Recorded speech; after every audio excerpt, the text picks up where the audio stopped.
हम प्रभु परमेश्वर को धन्यवाद देते हैं आज की सुंदर सुबह के लिए कि परमेश्वर ने आज की सुंदर सुबह मुझे और आपको दी है कि हम प्रभु परमेश्वर के चरणों में आकर परमेश्वर की महिमा करें। प्रियो, मैं आप सभी का स्वागत और वेलकम करता हूं living Christian movement fellowship ministry Jaipur Rajasthan में। परमेश्वर का धन्यवाद हो कि परमेश्वर हमें आशीष देता है ताकि हम आगे बढ़कर प्रभु की महिमा करें और जो परमेश्वर की योजना है उसको अपने जीवन में पूरा करें।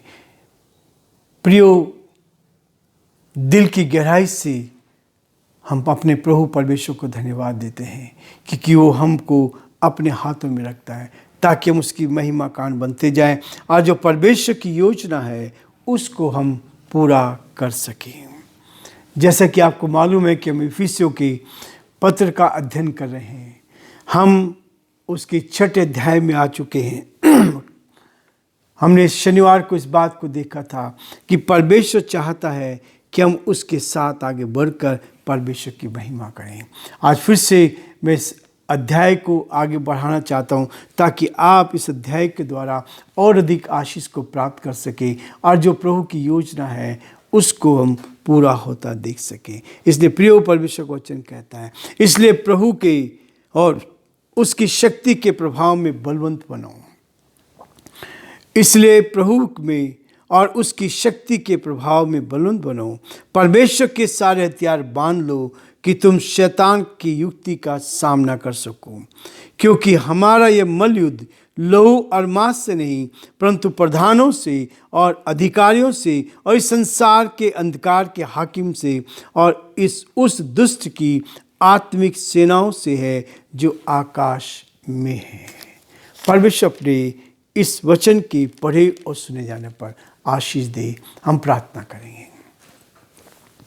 जीवते और सच्चे विश्वास के योग्य परमेश्वर, बड़े आदर के साथ, दीनता के साथ, नम्रता के साथ हम आप जैसे महान परमेश्वर के चरणों में झुकते हैं।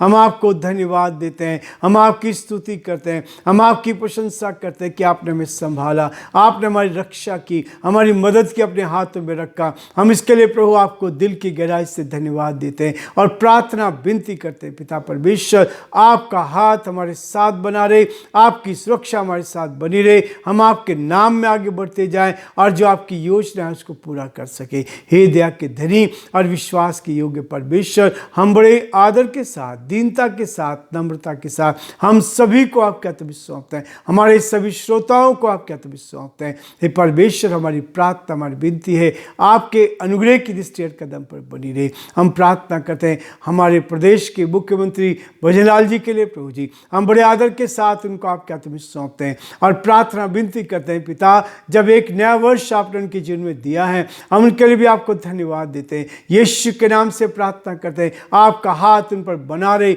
आपकी करुणा उन पर बनी रहे ताकि वो जीवन में आगे बढ़ते जाए और जो जिम्मेवारी आपने उनको दी है इस प्रदेश का संचालन करने के लिए उसमें वो आगे बढ़ते जाए। हम बड़े आदर के साथ उनको आपके हाथ में सौंपते हैं और ये नया वर्ष पर उनके लिए और उनके परिवार के लिए आशीष का, आनंद का वर्ष बन सके। सारी महिमा हम आपको देते हुए इस प्रार्थना को अपने प्रभु, अपने उद्धारकर्ता यीशु मसीह के नाम से मांगते हैं, आमीन।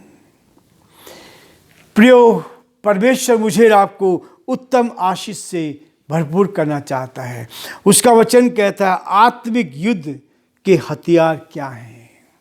आज हम इसका बात को देखना चाहते हैं कि आत्मिक युद्ध जो है उसके हथियार हमारे पास क्या होने चाहिए और इसलिए परमेश्वर का वचन मुझे आपको प्रेरित करता है ताकि आप जीवन में आगे बढ़कर परमेश्वर की महिमा करें। परमेश्वर ने दिसंबर का महीना में दिया है ताकि हम इस दिसंबर के महीने में प्रभु परमेश्वर को और ऊंचे पर उठा सके, परमेश्वर को ऊंचाई पर ले जा सके ताकि हम हमारे जीवनों से प्रभु यीशु को आदर और सम्मान मिल सके और हम आगे बढ़कर परमेश्वर की महिमा करते चले। इसलिए कहता है, इसलिए प्रभु में और उसकी शक्ति के प्रभाव में बलवंत बनो।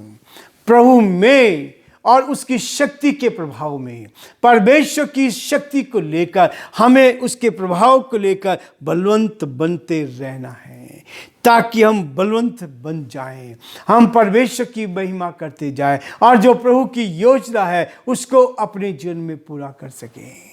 प्रियो, परमेश्वर चाहता है कि उसकी सामर्थ को लेकर आप आगे बढ़ें। और उसके बाद 11 पद में कहता है, परमेश्वर के सारे हथियार बांध लो। परमेश्वर के सारे हथियार बांध लो कि तुम शैतान की युक्तियों के सामने खड़े रह सको, कि तुम शैतान की युक्तियों के सामने खड़े रह सको। प्रियो, शैतान हर समय तैयार रहता है, हर समय में गिराने की कोशिश करता है, हर समय में परमेश्वर की निकटता से अलग करना चाहता है। लेकिन वो कहता है, परमेश्वर का वचन कहता है कि परमेश्वर के सारे हथियार बांध लो।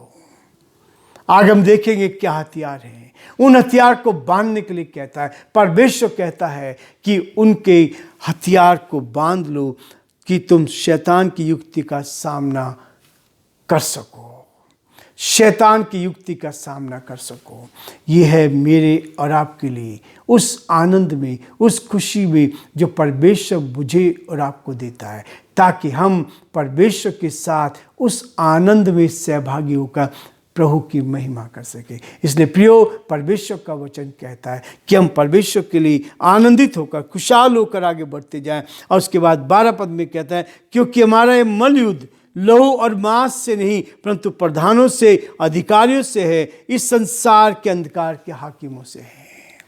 संसार के जो हाकिम है, अंधकार के हाकिम है, उनसे हमारा ये युद्ध है। और इस युद्ध में कहता है, और उस दुष्टता की आत्मिक सेना से है, शैतान की सेना से है, जो हमें बरगलाती है, जो हमें मसीह के प्रेम से अलग करती है, जो हमें मसीह की ओर जाने नहीं देती, जो हमें मसीह के साथ चलकर हमें आगे बढ़ने नहीं देती।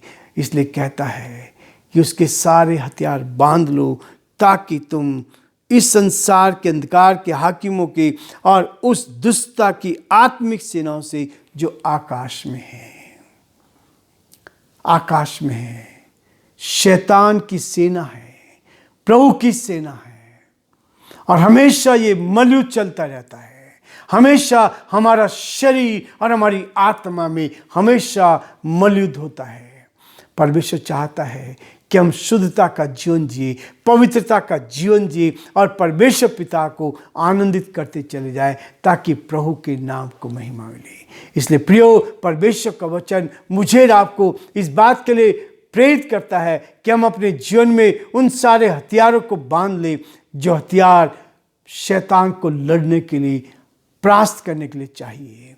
और उस चीज़ को लेकर हम कल से उन सारे हथियारों को देखेंगे जो हथियार प्रभु ने हमें दिए हैं।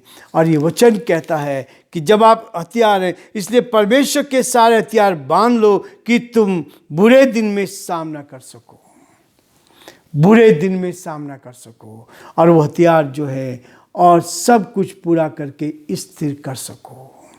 ये है, परमेश्वर आपको सिद्ध बनाना चाहता है, परमेश्वर आपको स्थिर करना चाहता है, ताकि आप आगे बढ़कर परमेश्वर की महिमा करते जाएं। इसलिए सत्य से अपनी कमर कसकर है। ये है वो हथियार जो शैतान का सामना करे। यदि आपके पास सत्य है तो शैतान आपके सामने खड़ा नहीं हो सकता। आप सत्य को अपने सामने लेकर चले। प्रियो, कल हम और आगे देखेंगे, ताकि परमेश्वर के नाम को महिमा मिल सके और हम परमेश्वर को ऊंचाई पर उठा सके। सत्य के हथियार को लेकर, सत्य को लेकर हम शैतान का सामना करके उसको परास्त कर सकते हैं। प्रभु आप सबको बहुत आशीष दे और परमेश्वर का हाथ आप पर और आपके पूरे परिवार पर बना रहे। ये हमारी दुआ है, ये हमारी प्रार्थना है। आप आगे बढ़कर परमेश्वर की महिमा करें।